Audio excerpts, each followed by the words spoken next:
Well, I'm happy to hear that now that you're working at MLG. I know part of your deal is to kind of, deal with the players, deal with the social media, of course, but you do take care of the Koreans. And how does this opinion of the players first reflect on your interactions with MLG and the kind of advice that you would maybe pass on to them?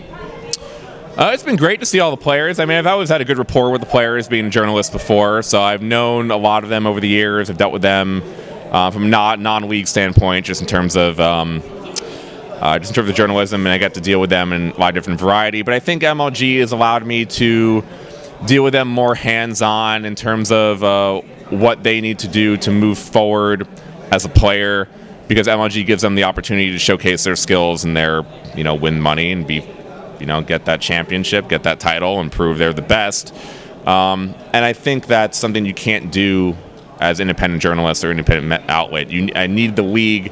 Now, I do think that MLG is pretty much the premier league in the world right now. All factors combined, I think it's doing the best for the players themselves.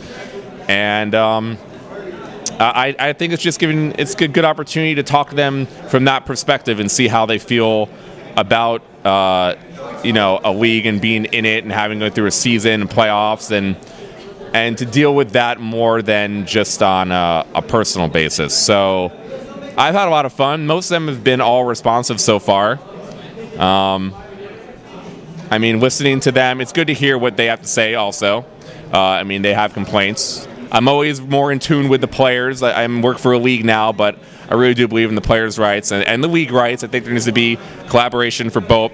So I actually think that's the next step eventually that we're going to have to take, where we can have the league, we can have a players' union maybe, and we could all work together to come to a better agreement for the league's rights and the players' rights combined. We have known a lot of the players through journalism and now through your involvement in MLG, and I want to ask, you've told me a lot of great stories over the course of our friendship, and I was wondering if there were any in particular you'd like to share with us tonight. No. No? See, I had in mind the story of you and Slog saving those Brood War players from drowning. That was my favorite. Yeah, see, I didn't actually save anyone. Technically, could have caused the most famous Brood War players of history to die. Didn't mean to do that. My bad. Wasn't actually my fault. Didn't push Slog in the pool or anything. He just happened to fall in, and I was hanging out with him before, and it was really late, and he was tired, and then he fell in, and then Jaedong and Flash had to go save him, and then they almost, and all this happened. But all right, that's a great story. Thanks, Rachel. That makes me look wonderful. You heard it here first, guys.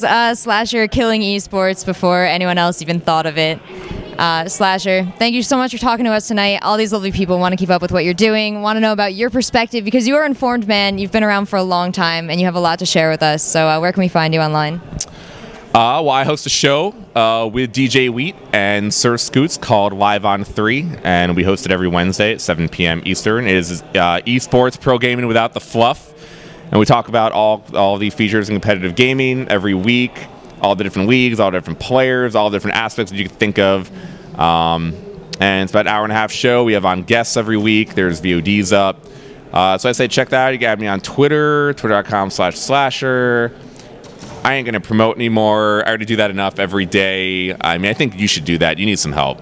Me? Yeah, you. Are you gonna let me drop my own Twitter on my own interview?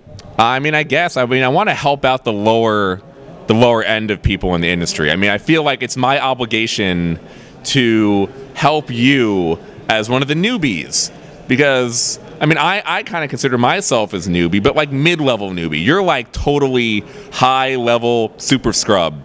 And yeah, you need more years here. How old are you, Slasher, just for the people?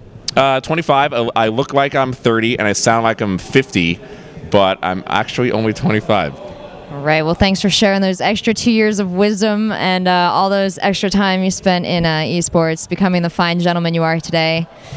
We all thank you for it, and thank esports for giving us you. Yes, I thank Trevor for giving us you. Thanks, Trevor. I guess that's how we'll sign out.